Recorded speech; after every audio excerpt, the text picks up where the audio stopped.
계속 똘똘한 한채 현상은 여전할 것 같아요. 왜 사람들이 여전히 지금 눈치 장세, 이제 관망 장세로 가고 있는데 저는 추석 이후가 되면 움직일 발걸음들은 좀 나오지 않을까 이런 생각이 듭니다. 왜냐하면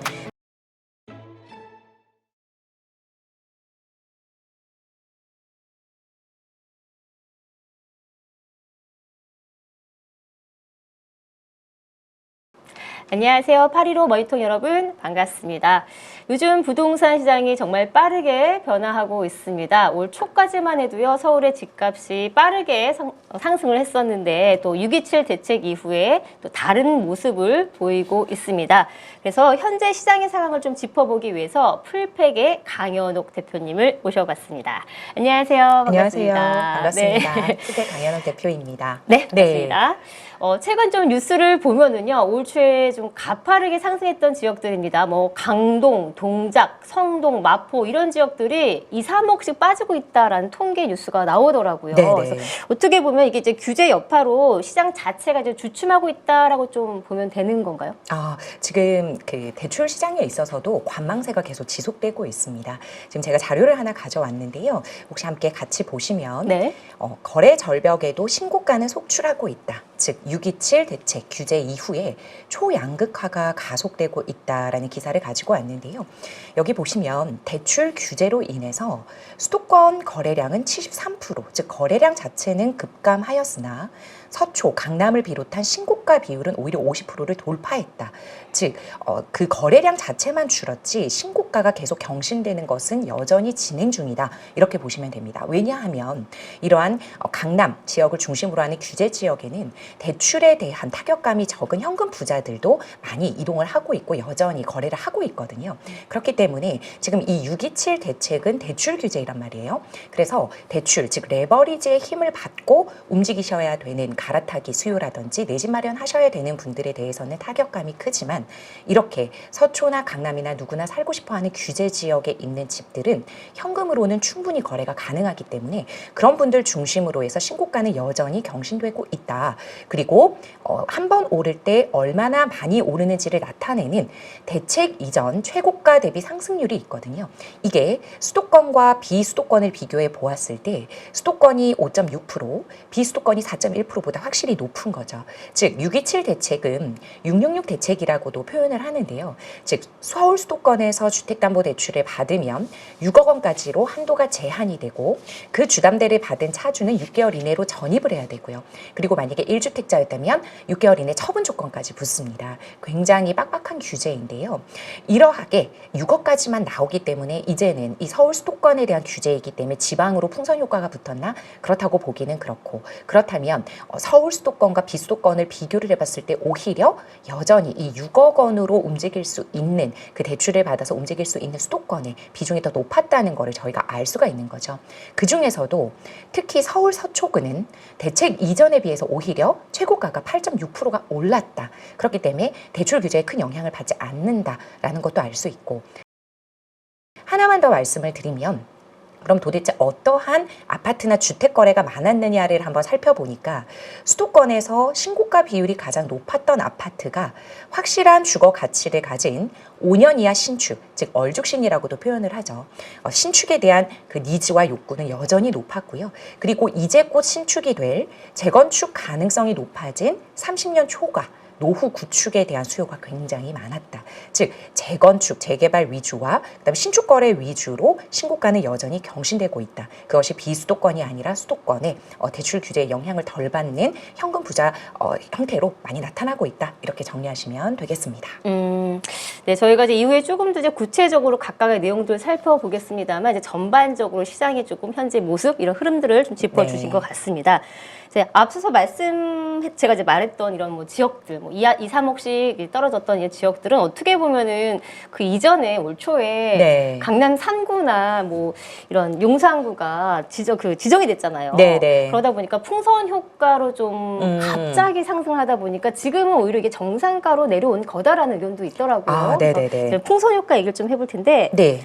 이 6.27 대책 발표 때도 사실 이제 정부에서 우려했던 게 이제 풍선 효과에 대한 부분이었습니다. 이 주담대 6억 내에서 거래할 수 있는 지역으로 많은 수요자들이 좀 집중되지 않을까 이런 부분을 좀 많이 염려했었는데 이런 부작용이 좀 나타났다고 볼 수 있을까요? 부작용이라기보다는 그 대출의 힘을 받아서 움직일 수 있는 수요 자체가 이제 많이 줄었다라고 네네. 보시면 될 것 같은데, 아까 말씀 주신 강동, 동작, 마포 같은 한강벨트 라인 같은 경우에는 이게 9억 이상이죠. 그리고 9억에서 한 20억, 그리고 20억 이상의 거래도 많았기 때문에 현금 부자들은 상관없겠지만 대출의 힘을 받으셔야 되는 그런 9억에서 20억 원대 주택 가격이 굉장히 많았단 말이에요. 강동, 동작, 마포, 성동 이러한 라인들이요. 네. 네, 그래서 이러한 라인들 같은 경우에는 사실 지나치게 오버슈팅 되었다, 좀 많이 올랐다라는 느낌이 들 정도로 굉장히 뜨거웠다가 이번 6.27 대책 규제에 큰 타격감을 입어서 조정된 매물이 많이 나오기도 하고요. 그리고 사람들이 일단은 오버슈팅했다, 그런 것 때문에 내가 집을 잘못 샀다, 괜히 샀다, 이런 것 때문에 매매 계약 취소 건수도 발생은 했지만, 그러나 내가 이 마지막 그 열차를 잘 탔구나, 오히려 안도감을 느끼는 그런 분들도 굉장히 많아요. 왜냐하면 6.27 이전에 본 계약을 마치시고 이제 잔금 치시려는 분들이 꽤 많거든요. 네. 7월 말부터 시작해서 또 8월 말에도 있고 9월 말, 10월 말에도 있는데, 그분들 중에 계약 취소가 일어나는 분들은 저에게 접속된 건수에 대비해서는 거의 없어요. 사실은 계약 취소가 된다라고 하면 대출에 있어서는 이게 전자계약 거래라는 게 있습니다. 그러니까 전자계약이라고 하는 건 부동산에서 전자계약을 하는 거예요. 그러니까 종이거래 말고 전자계약을 하게 되면 대출 금리 수수료가 많이 내려가거든요. 그러니까 대출 금리가 인하가 되다 보니까 다시 이러한 거를 종이 계약만 썼던 분들이 다시 계약 취소를 하고 하시는 분들은 계약 취소가 일어나지만, 내가 오버슈팅했기 때문에 잘못 샀어라는 후회감 때문에 하시는 분들은 거의 없었어요.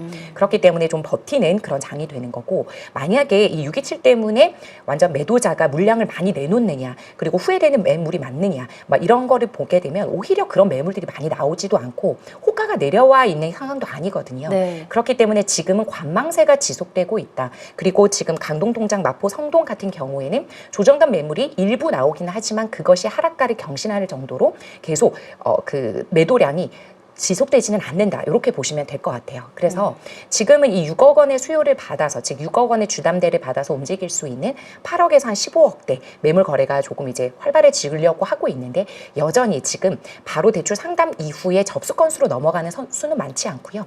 관망 장세가 이어지면서 지금은 그냥 시장 상황을 한번 보고 있다, 이렇게 보시면 될 것 같습니다. 이제 말씀해주신 대로 지금 보면은요, 이제 거래량은 이제 대책 발표 이후에 7, 80% 줄었다라고 줄었습니다. 하더라고요. 네. 그런데 이제 가격 부분에서 호가가 좀 내려갔느냐라고 보면은 호가는 그렇게 내려가지 않았단 맞습니다. 말이에요. 네네. 이게 한켠으로는 매도자 입장에서는 굳이 뭐 급하지 않은데 내가 맞아요. 가격을 내려서 팔 이유가 없잖아요. 예, 맞습니다. 매물을 걷어서 든다고 한다면 네.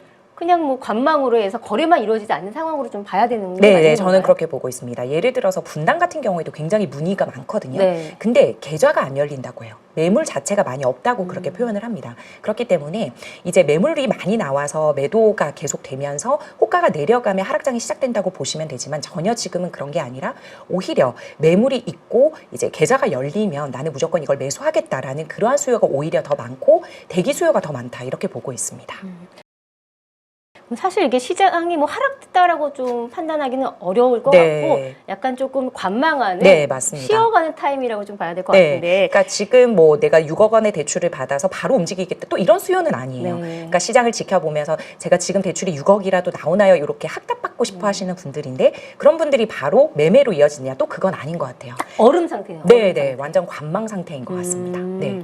근데 또 흥미로운 거는요. 네. 뭐 전반적인 시장의 분위기는 좀 조용하잖아요. 네, 그럼에도 맞습니다. 불구하고 또 20억이 넘는 좀 특수한 거죠. 이제 고가 아파트 같은 경우에는 뭐 세 채 중 두 채가 이미 신고가를 네, 경신했다라고 맞습니다. 하더라고요. 네. 이런 건 좀 어떻게 해석을 해야 될까요? 그러니까 아까 초반부에도 말씀드렸듯이 대출에 대한 힘을 별로 받지 않고 움직일 수 있는 현금 거래가 가능한 사람들 위주로 가고 있는데, 그게 거래량이 많이 동반되지는 않고요.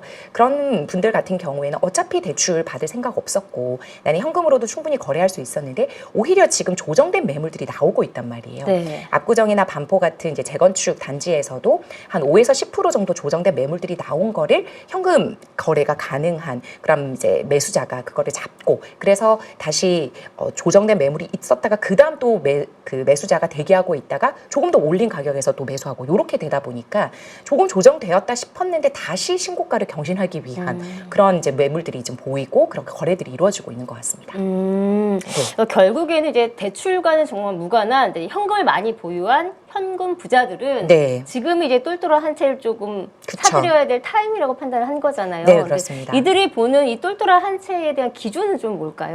그러니까 누구나 살고 싶어 하는 강남 3구나 사실은 용산 위주가 되겠죠. 아까도 말씀드린 대로 신축 거래, 즉 이제 준공하고 5년 이전에 있는 신축 같은 경우에는 계속 신고가를 경신하고 있고 또 30년 이상 된 노후 재건축을 바라보고 있는 재건축 단지라든지 입지가 굉장히 좋고 교통, 일자리, 이런 인프라, 이런 입지의 요건이 제대로 잘 갖춰져 있는 곳 같은 경우에는 여전히 대기 수요가 있고 어느 정도 조정만 되면 내가 바로 계좌가 열리면 매매할 거야라는 그러한 사람들이 몰려 있기 때문에 당분간 이러한 수요를 억제하는 거는 그냥 억제만 해놨지 이 수요 자체를 없애지는 못할 것 같거든요. 네. 그렇기 때문에 지금 조금만 조정되면 바로 거래 일으킬 거다고 하는 그런 대기 수요가 많은 입장에서는 계속 똘똘한 한채 현상은 여전할 것 같아요. 왜냐하면 다른 데 더 이상 선택지가 없지 않습니까? 만약에 예를 들어서 굉장히 좋은 곳에 신규 공급이 굉장히 많이 열린다 그러면 사람들이 좀 대기도 많이 할 거고 그리고 원래 기존에 있던 것도 좀 조정된 매물들이 많이 나올 텐데 지금은 그렇지 않고 공급 자체가 이제 뚜렷이 않고 그다음에 지금 정부에서 발표하는 공급 자체도 임대주택 위주인 거고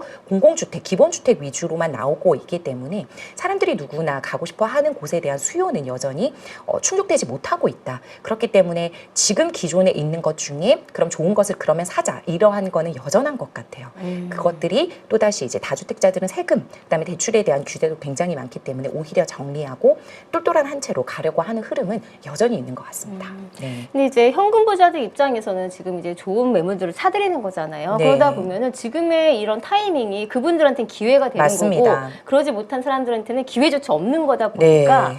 이렇게 되면은 점점 이 뭐 자산의 쏠림이나 양극화가 더 심해지지 그렇죠. 않을까? 그래서 초양극화가 가속화되고 있는 거죠. 네. 오히려 부자분들은 지금 낮아지면 증여도 좋기 때문에 네. 더 좋다고 생각을 하시지 아 이게 하락이 돼서 내 자산이 망하네 이렇게 생각하시는 분은 별로 그럴 것 없어요. 같아요. 네. 네. 그렇기 때문에 조금 하락한다라는 기조가 생기면 자녀분들에게 물론 이제 소득 증빙이 되는 그런 자녀분들에게 증여를 어떻게 할까 이렇게 고민을 하시는 거고 만약에 좀 올랐다 그러면 조금 장세를 오히려 지켜보는 그런 거지 지금 이 부동산 시장이 하락으로 갈 거다 이렇게 생각하시지는 않는 것 같아요. 그래서 오를 만한 집들은 여전히 수요가 있다. 근데 굉장히 구분해서 봐야 된다. 이렇게 보고 있어요.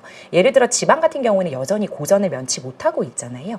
대출 규제도 같이 들어가고 있는 거고 지금 627 같은 경우에는 수도권에 한정된 규제이긴 하지만 정책자금 대출 같은 경우에는 전국에 그러니까 전 규제 상황이 있기 때문에 그 한도가 줄었잖아요. 그렇기 때문에 서민 실소유자들이 내 집 마련하기는 더 힘들어졌고 초양극화 현상은 계속 심화되고 대출의 힘을 받을 수 있는 사람도 이제는 줄어들고 이러다 보니까 이제 현금 거래할 수 있는 초양극화 그쵸 그 거래는 계속 일어날 거고 대출의 힘을 받아야 되는 분들은 점점 더 줄어들 거고 이렇게 되고 있는 것 같습니다. 사실 이 양극화 문제를 좀 빨리 해결해야 되는 게 또 어떻게 보면 하나의 맞습니다. 숙제인데 이건 네. 절대 해결이 안 되는 것 같아서 네. 오히려 좀 계속 숙제처럼 쌓여 있는 것 같다라는 맞습니다. 생각이 들고 네. 또 하나의 양극화 문제가 이제 아파트 같은 경우에는 어떻게든 이제 뭐 버티다가도 또 단등이 나오기도 하잖아요. 네네네. 근데 이 한켠으로 이제 아파트가 아닌 비아파트, 그러니까 뭐 소위 뭐 빌라, 네. 다세대 주택 이런 것들은 네. 지금 보면 거래도 거의 없고요. 네네. 가격에 대한 뭐 저항선도 쉽지 않단 말이에요. 맞습니다. 그래서 이런 양극화 문제도 있지 않을까요? 물론 이제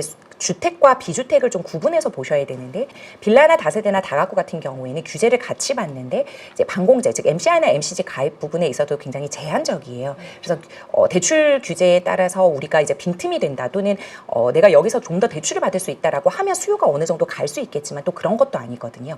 근데 오히려 오피스텔 같은 경우에는 수혜를 입은 단지들도 있어요.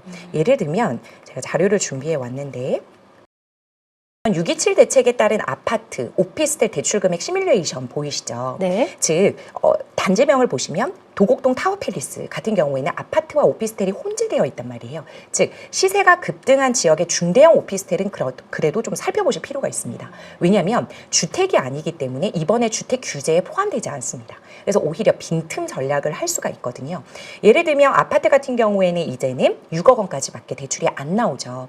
그런데 같은 입지에 있는 오피스텔 같은 경우에는 어떻게 되죠? 개인 대출로 할 경우에는 LTV DSR 범위 내로 나오기 때문에 LTV 50%, 즉 규제 지역이니까 50%까지 나오잖아요. 그러면 한 15억 원까지도, 한 14억 6천만 원까지도 지금 대출이 나오니까 6억 원과 이 14억 6천까지의 이 차이가 한 8, 9억 정도 된단 말이에요. 근데 입지는 같이 보고 있으니까. 근데 매물이 없어서 사실은 거래가 많이 안 이루어지지만 제가 말씀드리는 것은 시세가 급등한 지역의 이런 중대형 오피스텔은 분명히 대출 규제로 인한 수혜 단지라고 표현을 할 수가 있고요. 뿐만 아니라 이 강남뿐만 아니라 양천구, 목동, 하이페리온 같은 경우에도 아파트 같은 경우에는 6억 원까지만 대출이 나오지만 이곳은 비규제 지역이라서 LTV 70%란 말이에요. 그래서 20억이 넘게, 즉 20억 이상을 받으시려면 연봉이 꽤 이제 3억 원 이상이 돼야겠지만 부부 합산. 그럼에도 불구하고 LTV DSR 범위 내로 충족한다면 20억 이상도 대출이 나오게 됩니다. 그렇기 때문에 지금 주택과 비주택 중에 빌라나 다세대 이러한 거는 고전을 면치 못하고 있지만 이런 오피스텔처럼 대출에서는 비주택으로 보는 곳은 틈새가 될 수 있다. 근데 이것 또한 주의해야 되는 게 그러면 다 오피스텔로 달려가야 되냐? 그거는 아닙니다, 여러분.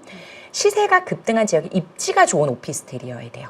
지금과 같이 대출을 피하기 위한 변칙성 상품들은 나중에 잘못 사면 시세가 결국은 벌어져서 매도하기가 굉장히 힘들어집니다. 그렇기 때문에 입지를 굉장히 잘 보시고 이런 타워팰리스라든지 하이페리온이라든지 또는 공덕역 뭐 롯데캐슬 이러하게 이제 아파트랑 오피스텔이 혼재되어 있으나 같은 입지 효과를 보는 곳들은 분명히 수혜가 될 수 있겠다 이렇게 보고 있습니다. 이제 아파트가 아닌 비아파트, 뭐 빌라나 다세대주택은 조금 힘들 수 있지만 또 한편으로는 오피스텔이 비상구 같은 출구에 투자처가 되는 것 같다라는 생각이 드는데 다만 이제 오피스텔도 정말 그것도 똑같아요. 양극화잖아요. 좋은 입지는 인기가 맞습니다. 많고 아닌 곳들은 이제 공실도 많잖아요. 맞습니다.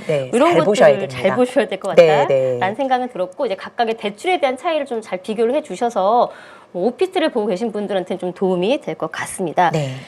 좀 재건축 얘기 좀 해볼게요. 요즘 특히 이제 많이 이슈가 되는 게 재건축 단지들이죠. 뭐 압구정도 그렇고 잠실도 그렇고 대출 재건축 같은 경우에 이제 대출 상황이 어떤가요? 그러니까 똑같아요. 이제 서울 수도권 같은 경우에는 6억 원까지만 대출이 나오는 거고 만약 이 대출을 받을 때 재건축 단지가 사업 시행 인가를 넘어서 관리 처분 인가까지 가고 이렇게 이제 멸실 단계까지 가게 되면 그때부터는 담보물 효력이 없습니다.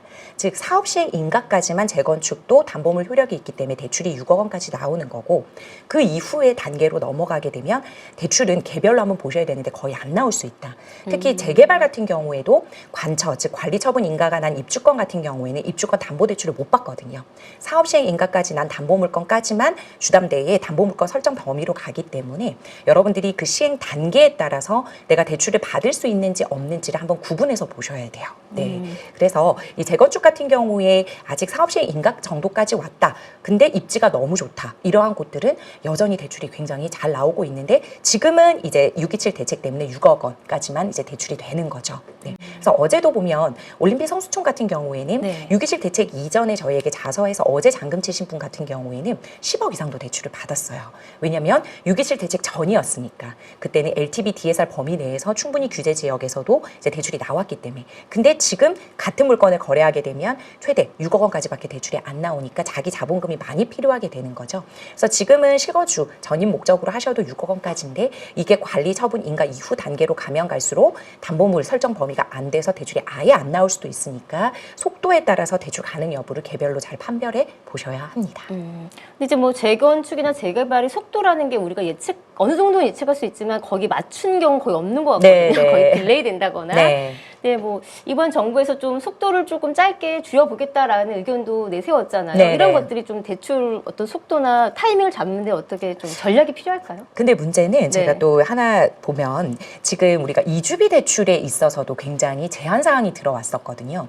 즉 다주택자에 대해서는 이주비 대출이 0원입니다. 그러면 이 재건축 재개발 즉 재개발 같은 경우에 사업 속도가 날까요? 이주비 대출이 안 나오는데 그렇기 때문에 이 이주비 대출을 막아버리면 사업 속도가 늦어지고 공급이 덜해지는 그런 효과를 가지고 오게 된단 말이에요. 그래서 각 은행도 그렇고 조합도 그렇고 금융위에 계속 공문을 보내서 이렇게 이주비 대출이 늦어지고 안 나오게 돼버리면 사업 속도가 너무 늦어져서 공급에도 지장을 주니 예외 규정, 즉 경과 규정을 적용해 달라라고 했더니 7월 말에 나왔습니다. 즉 1+1 재건축도 한 채 팔면 이주비 대출이 6억 원까지 가능하다. 가능하다. 그리고 뭐 소형 두 채 받는 재건축 조합원 대출이 아예 막혔었는데 이런 공급 차질 우려 때문에 처분 조건, 즉 1주택자 처분 조건으로 약정하게 되면 최대 6억 원까지는 이주비 대출을 해주겠다라는 걸로 지금 경과 규정을 줬어요. 그렇기 때문에 처분 조건이 들어가게 되면 내가 이주비 대출을 다시 6억 원까지 받게 되니까 이러한 재개발 같은 이주비 대출 같은 경우는 여러분 지정은행, 즉 시행사 협약은행 소관이 있기 때문에 거기서 확답을 받으셔야 돼요. 그 전까지는 안 됩니다라는 일괄적인 굉장히 강화된 규정으로만 안내를 했겠지만 지금 7월 말부터는 지금 금융위에서도 예외 규정을 많이 적용해주고 있거든요. 네. 그래서 재개발 조합원 같은 경우에는 지금 이제 우리 지정은행과 시행사 협약은행이 어떠한 스탠스로 가져가서 이런 이주비 대출이라든지 중도금 대출의 승계 부분을 풀어주고 있는지를 개별로 확답받고 진행하시면 좋을 것 같습니다. 사실 이게 재건축이나 재개발 쪽을 좀 바라보시는 분들은 이런 대출적인 게 좀 복잡하잖아요. 네, 그러다 네. 보니까 꼭 전문가의 상담을 해야 되는 게 맞는 것 같고 네. 계속 바뀌어요. 네, 맞습니다. 바뀌다 보니까 처음에 계획했던 거가 틀어진 경우가 많이 봤거든요. 네. 이런 근데 것들 뭐 좀- 이주비 대출 같은 경우에는 사실 보존 등기가 나지 않은 미등기 상품이잖아요. 그렇기 때문에 방금 말씀드린 대로 일반적인 상담사라든지 은행이 취급을 못 합니다. 네. 그래서 시행사 협약은행, 지정은행에서만 가능하기 때문에 꼭 그 은행이 어딘지를 판별을 해보시고 거기서 또 재량을 많이 이제 보여줄 수도 있거든요. 그렇기 때문에 그 담당자나 뭐 영업점장님이나 이렇게 네. 잘 한번 조율을 해보시면 안 되던 이주비 대출 승계가 되기도 하고요. 지금 그러한 사례들이 나오고 있거든요. 네. 중도금 대출 승계 문제 등도 다 이제 풀어볼 수 있으니까 너무 이제 실망하지 마시고 조합들의 움직임과 시행사 협약은행의 의지인 것 같아요.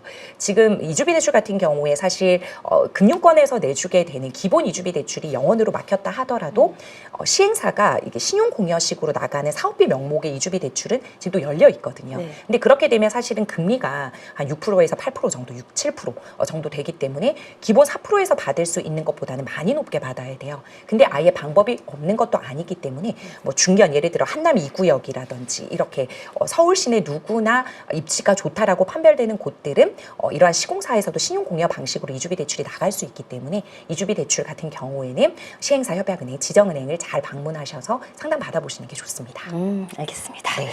자, 마지막으로요. 이제 올 하반기가 지금 몇 개월밖에 안 남았는데 네. 뭐 여러 가지 변수들이 너무 많았습니다. 올 한 해 동안. 대표님 보시기에 올 하반기에 그 부동산 시장이 좀 어떻게 흘러갈 거다라고 좀 예측을 하세요? 사실은 627 대책이 나오고 이 627 대책의 효과를 논하기에는 지금 이제 한 달밖에 안 그래요. 됐기 때문에 한 달 만에 근데 너무 많은 변화가 있긴 있었기 했어요. 때문에 네. 근데 사람들이 여전히 지금 눈치 장세, 이제 관망 장세로 가고 있는데 저는 추석 이후가 되면 움직일 발걸음들은 좀 나오지 않을까 이런 생각이 듭니다. 왜냐하면 지금 전세대출 받기도 굉장히 녹록치가 않고 그다음 이제 계약갱신 청구 건수가 굉장히 늘었잖아요. 그만큼 전세가가 많이 상승하고 있습니다. 서울 수도권을 중심으로. 그렇기 때문에 한 물건, 즉 한 아파트에서도 계약갱신 청구권을 요구했던 곳의 전세가와 일반적으로 그냥 전세 계약을 맺었던 전세가가 이중가격 차이가 굉장하거든요. 즉 전세가가 지금 이미 많이 올라와 있는데 계약갱신으로 5%만 올렸기 때문에 이 둘 차이가 엄청나요. 그러면 이 이후에 다시 한번 계약갱신을 쓰지 못하기 때문에 그 이후에 이 계약갱신 청구권을 쓰셨던 분들이 이 전세 보증금의 그 금액을 어떻게 마련하실 건지에 대한 그런 고민도 되고, 즉 지금 전세가뿐만 아니라 월세가도 지금 굉장히 많이 오르고 있는데 이러한 전세가가 다시 매매가를 밀어 올릴지는 한번 지켜봐야겠다. 근데 제가 이제 개인적으로 볼 때는 이러한 전세가가 매매가를 오를 만한 지역에는 올릴 것 같아요. 네. 그래서 전세가 상승이 또다시 매매가 상승으로 올려지고, 그다음에 26년도에는 누구나 보듯이 인허가 착공 물량도 없고 수도권, 서울 수도권 중심으로 입지가 좋은 곳에 대량 공급이 없는 상황이기 때문에 사실 수요 공급 측면에 있어서도 사실 그렇다 할 그쵸 공급의 그 시그널이 없잖아요. 그렇기 때문에 전세가의 문제도 있고 전세 물량도 지금 많지 않은 게 조건부 전세자금 대출도 막혔기 때문에 신축 아파트 전세입자가 원활하게 들어오지도 못하는 시장이에요. 그렇기 때문에 지금 전세 문제도 전세 공급도 원활하지 않고, 그 다음 이제 이 계약갱신 청구권을 쓴다 하더라도 이 계약갱신 청구권을 더 이상 못 쓰는 사람들의 굉장히 높은 전세가 부담, 그리고 전세 자금 대출을 받기도 힘들어지고, 그 다음 26년도에 공급도 축소, 이런 걸 보면 다시 추석 이후에는 이제 내년을 대비하기 위한 그런 매물의 거래들이 일어나지 않을까. 않을까. 그러면서 조금 조정된 매물들이 다시 신고가를 경신하려고 준비하지 않을까. 저는 이렇게 보고 있습니다. 네, 알겠습니다. 지금도 이제 언급해 주셨지만 이제 다음 영상 때는요, 이 6.27 대책 이후에 이제 전세 시장이 좀 어떻게 흘러가고 있고 어떤 전략을 세워야 될지에 대한 주제로 계속해서 좀 이야기를 나눠 보도록 하겠습니다. 자, 이번 영상에서는 6.27 대책 이후에 현재 시장 여러 가지 반응들을 좀 살펴봤고요. 살펴보니까 뭐 거래량은 멈췄지만 사실 선별적인 수요는 여전히 움직이고 있고 이제 관망적인 모습을 보이고 있는 그런 형태다라는 의견들을 좀 들어봤습니다.